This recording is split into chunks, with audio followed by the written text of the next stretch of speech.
Ibinasura ng organizer ang isang claim na ang exhibition bout sa pagitan nina Boacau, Bunch Amek at Manny Pacquiao ay nakansila, iginiit ang lubos na inaasahan.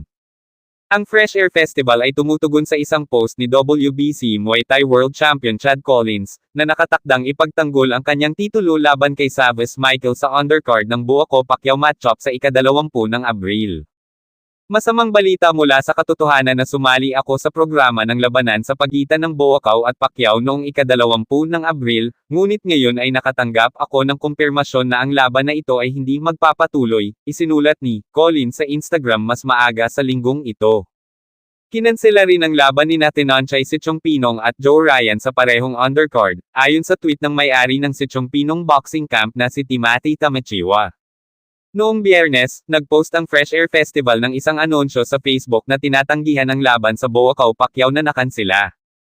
Taliwas sa nagpapalipat-lipat na impormasyon, ang Match of Legends ay hindi nakansela.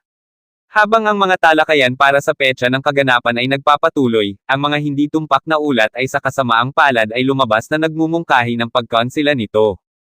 Humingi ng paumanhin ang Fresh Air Festival para sa anumang kalituhan na dulot ng mga napaaga na ulat, at hinimok ang mga tagahanga na labanan na manatiling nakatutok sa opisyal na website at mga pahina ng social media nito para sa karagdagang mga update. Ang Boacau ng Thailand, 41, ay itinuturing na isa sa pinakadakilang Muay Thai fighters sa lahat ng panahon, habang si Pacquiao, 45, ay kinikilala bilang isa sa mga pinakadakilang propesyonal na boksingero sa kasaysayan.